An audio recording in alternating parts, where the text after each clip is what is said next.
just listened to the latest Tyler, the Creator album, Igor, and I haven't really listened to a lot of Tyler, the Creator in retrospect. Yes, I listened to Scumfuck Flower Boy back in 2017, and a lot of the music videos that he released for the Wolf era have become very ingrained within my mind, especially the visuals. Other than that, I haven't really had a lot of Tyler in my life.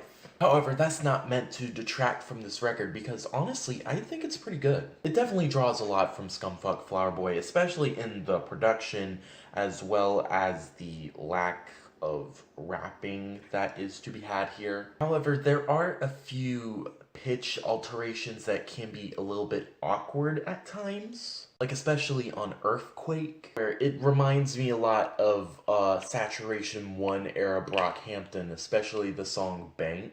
In addition, the mixing is a little bit awkward at times, in the point where the vocals can sometimes be very drowned out within the mix. However, I feel like that adds to the artistic integrity of this record because I feel like a lot of what Tyler is trying to say on here is meant to be stuff that is very hidden, but stuff you want to say aloud but you can't really say.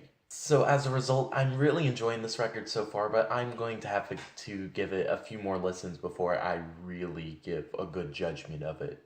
Alright, so it's the next morning and I've already listened to this record 5 times. I've basically become hooked at this point.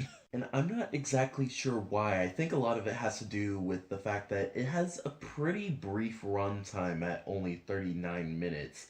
And yet it seems to portray a very specific mood all throughout. It's very consistent, and it's very summery and yet love-torn vibes. And I think it definitely helps the fact that there are no featured credits on this record, despite the fact that there are a lot of contributed vocals from other people, such as Lil Uzi Vert, Playboi Carti, Kali Uchis, Kanye West. Who else? Charlie Wilson, A$AP Rocky. I'm just saying there's a lot of people that show up on this record that on first listen I would have never expected in a million years, especially the Lil Uzi Vert feature. Some of my favorites so far are I Don't Love You Anymore. I really just love the hook on it, the way that it just like phrases together, like I don't love you anymore.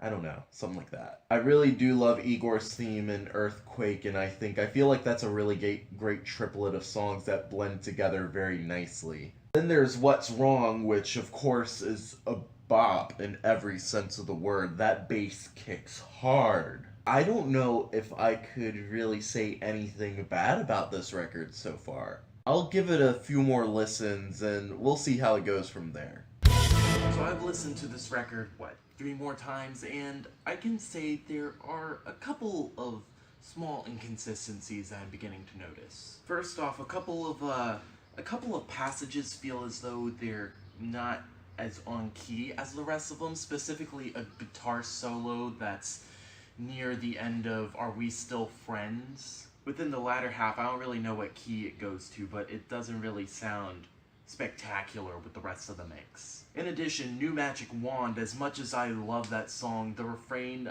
Please Don't Leave Me Be, the middle note, the me, just sticks out like a sore thumb for whatever reason. I feel like it would have been better if it was down a semitone, or at least not sung as sharply. But other than those, there's actually a lot more that I kind of like about this record, specifically in its lyrical content. For instance, I noticed there's a lot of parallels between the inclusion of Where's Rudolph and Red Nose, All You People Are Clowns with What's Wrong and Puppet. Then again, I don't really know what Igor means to Tyler. I don't know if Tyler is Igor or if Tyler is falling in love with Igor, because I feel as though they seem like 2 separate people. Especially since whenever Igor's name is mentioned, it's combined with a lot rougher textures, like What's Wrong, or with Igor's theme specifically. Oh, that's a bird. Hello, bird.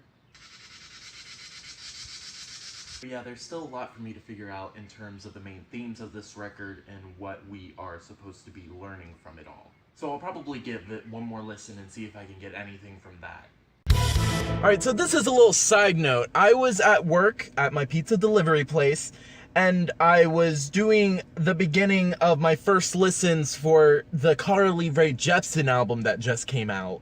But I wasn't really doing that great in tips, and I was getting a little bit tired of listening to Carly Rae Jepsen, so I decided to put IGOR on again, and I got some of the best tips I had in my life. I'm just saying, if you want the big bucks, listen to IGOR, okay? That'll apparently get you the money that you need faster than J.G. Wentworth's. Alright, so final verdict. IGOR is an amazing record, obviously. But I feel as though it's the mystique around this record specifically that makes it work well enough for me. Again, it's the ambiguity behind all of the voices that comprise this record, as well as the hidden components that you begin to notice every time you listen to this record again and again, such as the unique countdown that goes from Earthquake to I Think. In addition, there's the usage of samples from the beginning of this record that make their way to the back end, such as the Got My Eyes Open sample from Lil Uzi Vert making its way to Thank You near the 10th track. In addition, I feel like the narrative qualities of this record really do hold strong, even if they do strike broad at times. As such, throughout IGOR, you begin to notice a power dynamic throughout the two main characters that make up the love dynamic of this record. There's the soft and very brittle voice that's very introverted and a lot more scared to let their emotions pour out, which is resembled by the higher pitched vocals throughout the majority of this record. Then there's the more brash, very dominant character that's represented by Tyler's more natural lower register. And yet throughout this record, you begin to notice that there's a lot of a shift between those two characters. The gentler voice becomes the one that tells the more dominant character that he doesn't love him anymore. And meanwhile, IGOR at the end is the one that's trying desperately to reconnect something by saying, "Are we still friends?" So yeah, there's a lot of development throughout this record, and I feel as though the instrumental palette and everything behind it works really well to its favor.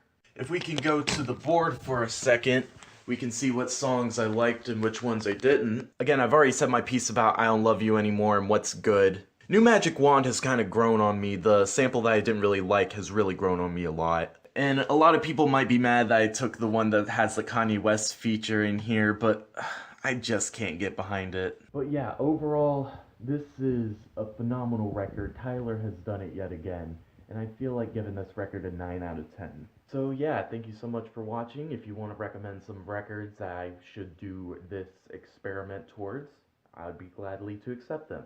Otherwise, I'll smell you later.